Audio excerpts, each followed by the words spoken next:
Pourriez-vous dormir dans ce lit antisismique? Il détecte les tremblements de terre et vous fait descendre dans une chambre métallique sécurisée. Oui, je sais, ça peut sembler ridicule. Mais à situation désespérée, mesure désespérée. Nous sommes sur le point de vivre le plus puissant tremblement de terre de l'histoire. D'une magnitude de 20. Quels dégâts cela causera-t-il? Est-ce qu'il briserait notre planète en morceaux? Et qu'est-ce qui pourrait causer un tel tremblement de terre? Voici et si, et nous nous demandons ce qui se passerait si un tremblement de terre de magnitude 20 se produisait.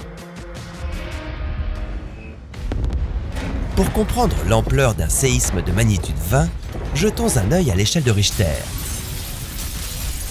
C'est une échelle logarithmique qui évalue la quantité d'énergie libérée par un séisme. Que signifie logarithmique? Dans ce cas, cela signifie que la quantité d'énergie libérée est multipliée par 31,7 entre deux valeurs entières de l'échelle. Par exemple, un séisme de 2 est 32 fois plus énergétique qu'un séisme de 1.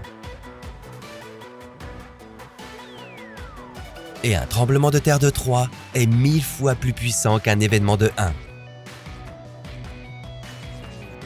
Le plus grand tremblement de terre jamais enregistré, d'une magnitude de 9,5, a causé environ 5 milliards de dollars de dégâts.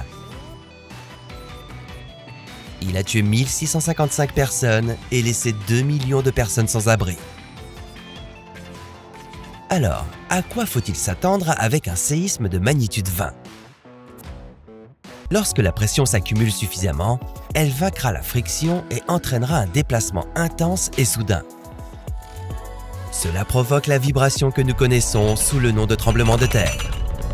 Et plus la ligne de faille est longue, plus le tremblement de terre est massif. Alors, quelle longueur de faille faudrait-il pour produire un séisme de magnitude 20? Eh bien, disons-le ainsi.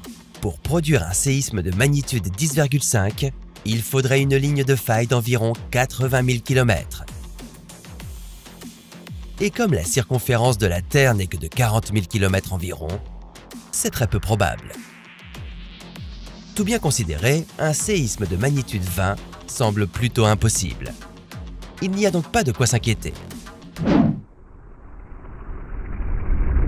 Oh, oui, sauf pour ça. Un autre événement pourrait provoquer un tremblement de terre de magnitude 20, l'impact massif d'un astéroïde. Un séisme de cette ampleur durerait plus longtemps que tous les autres séismes que nous avons connus.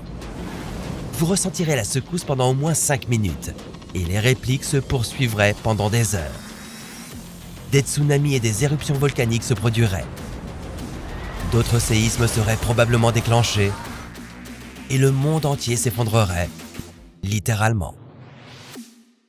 Pour que la puissance de ce séisme détruise la planète, faudrait qu'il surmonte ce que l'on appelle l'énergie de liaison gravitationnelle, qui décrit la valeur minimale dont un objet sphérique et uniforme a besoin pour rester uni sous l'influence de la gravité. Nous n'entrerons pas dans les valeurs spécifiques ici, car nous ne voulons pas compliquer les choses. En bref, nous sommes foutus.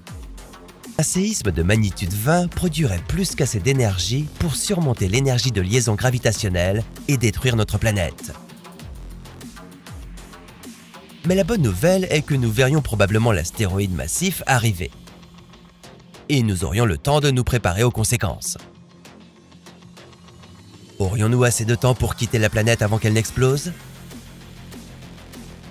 Eh bien ça, c'est une histoire pour un autre, et si